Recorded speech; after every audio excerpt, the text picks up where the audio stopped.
நாத்தனார் சொல்லி கொடுத்த இந்த வகையான ஊறுகாய் என்னுடைய ஆல் டைம் ஃபேவரட். அவங்க சேர்க்கிற 2 முக்கியமான பொருள் தான் இந்த ஊறுகாயை வேற லெவல் டேஸ்ட்டுக்கு எடுத்துட்டு போகுது. அதே மாதிரி சில சீக்ரெட்டான டிப்ஸோட ஒரு பெர்ஃபெக்டான மாங்காய் ஊறுகாய் தான் நாம் இன்னைக்கு பார்க்க போகிறோம். Welcome to Pappa's kitchen. இப்போ நான் 3 மீடியம் சைஸ் மாங்காய் எடுத்திருக்கேன். இது வீட்டில் காய்ச்ச மாங்காய் தான். மாங்காய் பறித்து கிட்டத்தட்ட ஒரு 3-4 நாள் ஆச்சு. செய்வோன்னு நாள் தள்ளிட்டே போச்சு. இப்போ அதை வந்து நல்லா கழுவிட்டு இந்த மாதிரி கட் பண்ணி எடுத்திருக்கேன். தோல் சீவ வேணாம், தோலோடையே கட் பண்ணி எடுத்துக்கோங்க. கட் பண்ண பிறகு கழுவக்கூடாது. இப்போ இதில் கொஞ்சம் உப்பு சேர்த்துக்கிறேன். நான் ஜஸ்ட்டு கைகளால் எடுத்து அப்படியே சேர்க்குறேன். மெஷரிங் கப்புன்னு பார்த்தீங்கன்னா ஒரு 1/2 கப் கல் உப்பு சேர்க்கணும். சேர்த்துட்டு இதை நல்லா குலுக்கி எடுத்துடுங்க. ஊறுகாய் செய்ய ரெடி ஆனதுமே கை வச்சு எதுவுமே செய்ய வேணாம், ஸ்பூன் யூஸ் பண்ணி செஞ்சுக்கோங்க. அந்த மாதிரி ரொம்ப பக்குவமாக செஞ்சிங்கன்னா ஃப்ரிட்ஜில் வைக்காமலே ஊறுகாய் வந்து ரொம்ப நாளைக்கு நல்லாயிருக்கும். இப்போ நல்லா குலுக்கி எடுத்தாச்சு. அந்த கல் உப்பு அந்த மாங்காய் கூட எல்லா பக்கமுமே நல்லா இருக்கிற மாதிரி பார்த்துக்கங்க. இப்போ இதை வெயிலில் வைக்கணும். ஒரு நாள் முழுவதும் வெயிலில் வச்சு எடுத்துக்கங்க. முதல் நாள் நீங்கள் இந்த மாதிரி செய்கிறீங்கன்னா மறுநாள் தாளிக்க ரெடி பண்ணலாம். அல்லது குறைஞ்சபட்சம் 3 மணி நேரமாவது நல்லா உச்சி வெயிலில் வச்சு எடுத்துக்கங்க. மதியம் 11 மணிலேருந்து 2 மணி வரைக்கும் இந்த மாதிரி வச்சு எடுத்துக்கிட்டிங்கன்னா உங்களுக்கு ஓகேவாக இருக்கும். அப்புறம் ஈவினிங் நீங்கள் செய்கிறதுக்கு செட் ஆகும். ஸோ அந்த மாங்காய் எவ்வளோ நேரம் அந்த உப்பில் ஊறுதோ அந்தளவுக்கு ஊறுகாய் நல்லா சாஃப்டாக இருக்கும், உங்களுக்கு சாப்பிட்றதுக்கு நல்லாயிருக்கும். இப்போ வெயிலில் வச்சுட்டு மேலே ஒரு வெள்ளை காட்டன் துணி எடுத்து மூடி வச்சுருக்கேன். கொசு தூசி எதுவும் படாமல் இருக்கிறதுக்காக. இப்போ இருக்கட்டும். இப்போ ஈவினிங்க்கு மேலே அல்லது மறுநாள் நீங்கள் வந்து தாளிப்பு கொடுக்கலாம். ரொம்ப சூப்பராக மாங்காய் உப்பில் வந்து நல்லா ஊறி வந்திருக்கு. இப்போ இந்த ஊறுகாய்க்கு ஒரு பவுடர் ரெடி பண்ண போகிறோம். அதுக்கு ஒரு கடாய் நான் அடுப்பில் வச்சுட்டு சூடு பண்ணியிருக்கேன். அதில் 1/2 டேபிள் ஸ்பூன் கடுகு, 1/2 டேபிள் ஸ்பூன் வெந்தயம் சேர்க்குறேன். நாம் எடுத்திருக்க 3 மீடியம் சைஸ் மாங்காய்க்கு இந்த அளவு. நீங்கள் மாங்காய் குறைவாக சேர்த்திங்கன்னா கண்டிப்பாக குறைவாக சேர்த்துக்கங்க. வெந்தயம் கொஞ்சம் குறைவாக இருந்தால் கூட பரவாயில்ல, கண்டிப்பாக அதிகமாகிடக்கூடாது, ஏன்னா ஃபுல்லாகவே கசப்பு சுவை கொடுத்துரும். ஸோ இந்த மாதிரி பார்த்து கவனமாக சேர்த்துக்கங்க. டீஸ்பூன் அப்படின்னா நீங்கள் 1 டீஸ்பூன் கடுகு, 1 டீஸ்பூன் வெந்தயம் சேர்த்துக்கலாம். இந்த மாதிரி லேசாக கடுகு அண்ட் வெந்தயம் பொரிஞ்சு வர மாதிரி உங்களுக்கு நல்லா வாசமாக இருக்கும். லேசாக பொரிய ஸ்டார்ட் ஆகும்.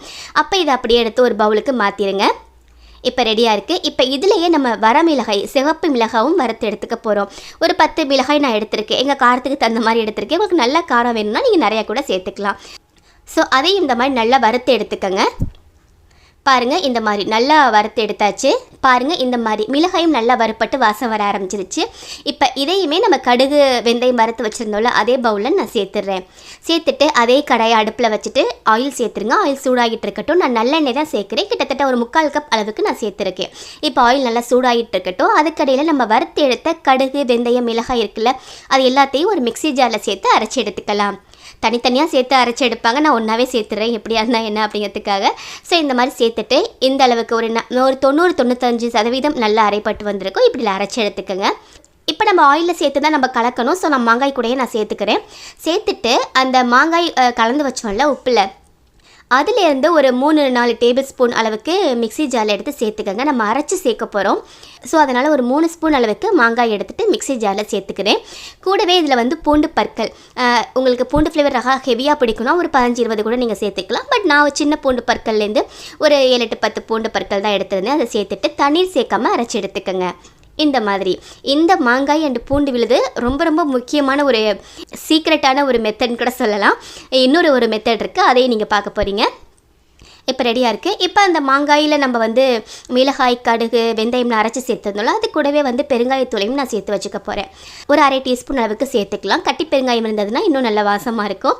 நான் தூள் பெருங்காயம் தான் சேர்த்துருக்கேன். இந்த பக்கம் ஆயில் நல்லா சூடாயிருச்சு. ஆயில் நல்லா ஹீட் ஆனதும் 1/2 டேபிள் ஸ்பூன் கடுகு நான் சேர்க்குறேன். கடுகு மெதுவாக பொரிஞ்சு வரட்டும். கடுகு மெதுவாக பொரிஞ்சு வந்ததும் 4-5 காஞ்ச மிளகாய் சேர்க்குறேன். அதுவும் பொரிஞ்சதும் 2 கொத்து கருவேப்பிலை இலைகளும் நான் சேர்த்துக்கிறேன்.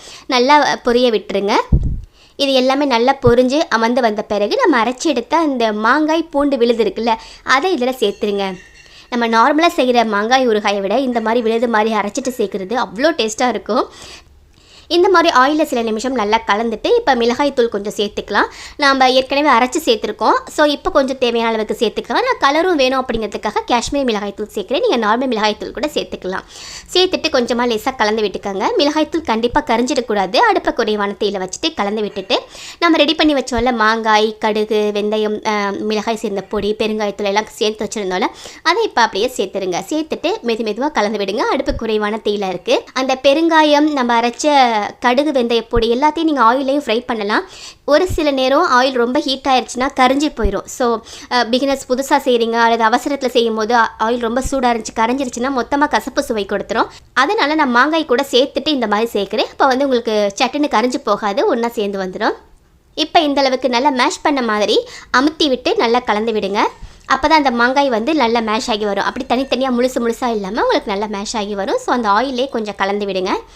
இப்போ இதில் இன்னொரு முக்கியமான பொருள் வெல்லம். வெல்லம் அதிகமாக சேர்க்க வேணாம், ஜஸ்ட்டு கொஞ்சமாக ஒரு டேபிள் ஸ்பூன் அளவுக்கு தட்டி எடுத்த வெல்லம் 1 டேபிள் ஸ்பூன் அந்த மாதிரி இருந்தால் போதும். ஸோ கொஞ்சமாக சேர்த்துட்டு கலந்து விடுங்க. உங்கள் மாங்காய் அதிக புளிப்பு சுவை இருக்குது அப்படின்னா இன்னும் கொஞ்சம் வெல்லம் சேர்த்துக்கலாம். புளிப்பு சுவையே இல்லை, இனிச்ச மாதிரி இருக்குது, உங்களுக்கு ஸ்வீட்னஸாக தான் இருக்குது அப்படின்னா லேசாக எலுமிச்சம்பழ சாறு நீங்கள் பிழிஞ்சு விட்டுக்கலாம். இல்லை இனிப்பு புளிப்பெல்லாம் பர்ஃபெக்டாக இருக்குது அப்படின்னா அது உங்கள் இஷ்டம். நீங்கள் உங்கள் டேஸ்ட்டுக்கு தகுந்த மாதிரி நீங்கள் வந்து அதை ஆட் பண்ணிக்கோங்க.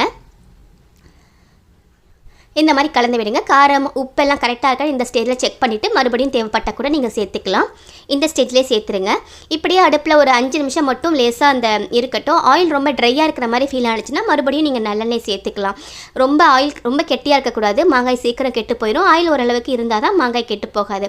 இந்த மாதிரி பக்குவத்தில் நீங்கள் செஞ்சிங்கன்னா ஃப்ரிட்ஜில் வைக்கவே வேணாம், வெளியில் வச்சாவே மாங்காய் வந்து ரொம்ப நாளைக்கு இருக்கும். இடையிடையே இப்போது நம்ம நார்மலாக எப்போதும் நம்ம அம்மா காலத்தில் செய்கிற மாதிரி வெயிலில் வச்சு, வெளியில் நல்லா சூடாக வெயில் இருக்குள்ள சாயந்தரத்தில் வச்சு நம்ம எடுத்து உள்ளே வச்சுட்டோம்னா ரொம்ப நாளைக்கு கெட்டு போகாமல் இருக்கும். பட் இப்போ எதை செஞ்சாலுமே உடனே ஃப்ரிட்ஜுக்குள்ளே தான் நம்ம தூக்கி வைக்கிறோம். ஸோ நீங்கள் ஃப்ரிட்ஜில் வைக்கிறீங்க அப்படின்னா கவலையே இல்லை, உங்களுக்கு நார்மலாகவே ரொம்ப நாளைக்கு வந்துடும்ல, அது மாதிரி தான்.